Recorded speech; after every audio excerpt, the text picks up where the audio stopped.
Dr. Patel, you know I was going to you first. Your reaction to RFK Jr. as Donald Trump's pick for HHS Secretary, what does it mean? Shock and awe. I mean, those are probably no truer words spoken because it's still unbelievable. It feels, Stephanie, like I'm watching some movie that is just playing on the outside and it's fiction and I'll wake up, but it's real. And it's something that I think can affect every American, whether you think it can or not. It's just such a critical role in healthcare and public health. And the idea that this person is now going to be kind of the ambassador to the world for all of our health issues is troubling.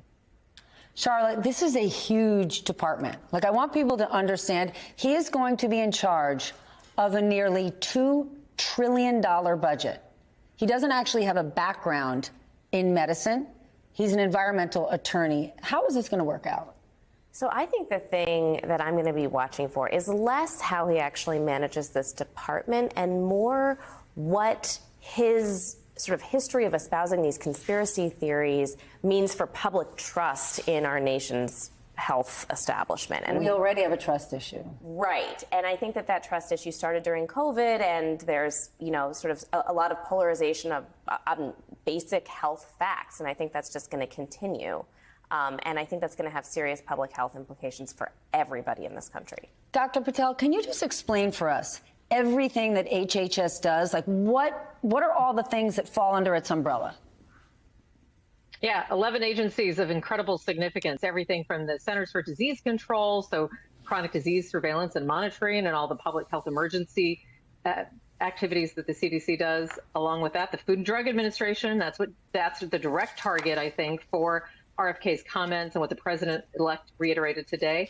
But a lot of people forget Centers for Medicare and Medicaid Services. Steph, that's CMS. That is the largest kind of public insurer alongside the Veterans Program. So that's a big agency. And then on top of that, the National Institutes of Health, the Public Health Service, the Medical Reserve Corps, the Surgeon General's office.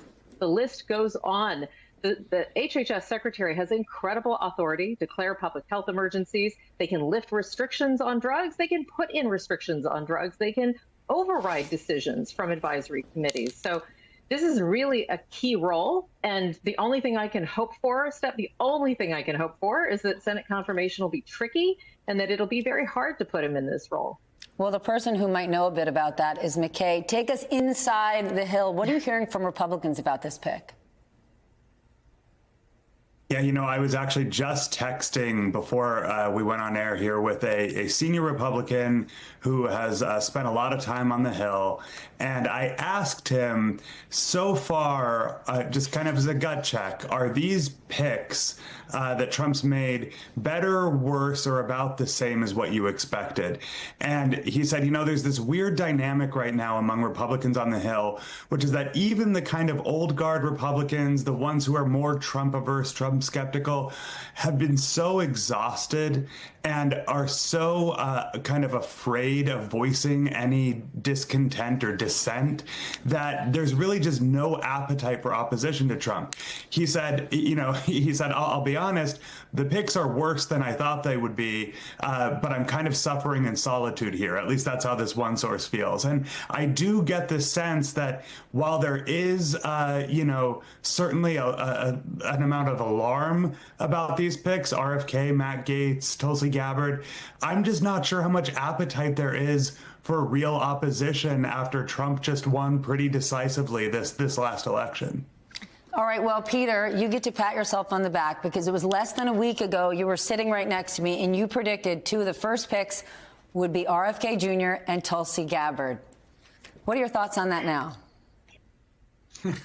Well, you were looking for a gesture to see if Trump might be bipartisan by putting a Democrat in his cabinet the way George W. Bush put a Democrat in his cabinet, the way Barack Obama put a Republican in his cabinet, and so on and so forth.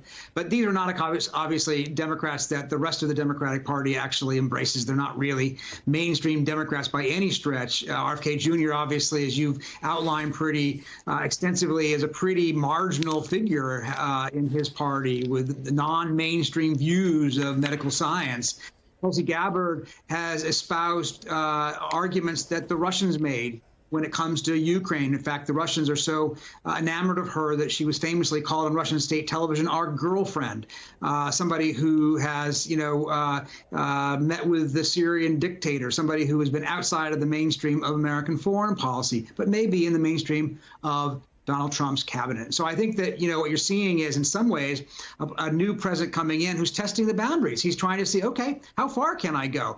Will you actually stop me to these Senate Republicans? To McKay's point, they may not. They may, in fact, defer to him because he did win the election and he is their president. But in a normal Senate, in a normal time, the names we've just talked about, none of them would have been confirmable. The idea that you would have somebody investigated for child sex trafficking be in charge of the Justice Department, unthinkable. This is a different time.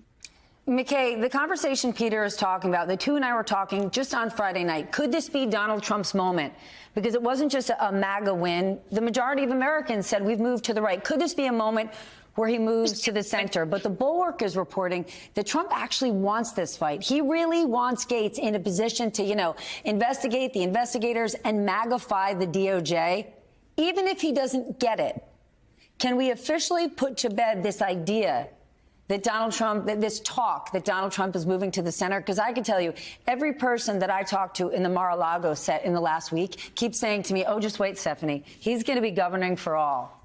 But with these picks, I don't know. I feel like we've been talking about the future Trump pivot to the center for 9 years now, and it's never happened. And I think we need to wake up to that. Anyone who's still waiting for it, I do think the Gaetz pick is worth just dwelling on for 1 second, because to the point you were just making about what the Bulwark said, set aside all the allegations and the investigations around Matt Gaetz. It's worth remembering that he is grossly unqualified for the job. I mean, he has no prosecutorial experience, astonishingly little experience as an attorney at all. He would, by most metrics, be the most inexperienced person to hold that job, certainly in the modern era. So what is his credential? It's his absolute willingness to obey Trump, unburdened by any idea of what the Justice Department is supposed to be or how it's supposed to behave. And when I was reporting a year ago on names that were being circulated for DOJ, I was hearing people like Josh Hawley, Ted Cruz, Jeffrey Clark. And I remember some kind of more old guard Republican sources telling me, no, that's kind of a liberal fever dream. Those people are far too unserious and extreme. Trump would never name them. Matt Gaetz is far more unserious, far more extreme, far more unqualified than any of those people. And so we have to be pretty clear-eyed about why Trump would pick him. And it's to be his enforcer. It's to be the person he can use to weaponize the DOJ, as he has alluded to throughout this past campaign. Or potentially to help him avoid this House Ethics Committee and this report, Charlotte. What do we know about this meeting being canceled? Because whether or not he's a current congressperson or up to be the attorney general, I think the American people would want to know what's in that report. I would be very surprised if we don't hear more from what's in this report soon. I mean, already there are senators sniffing around it.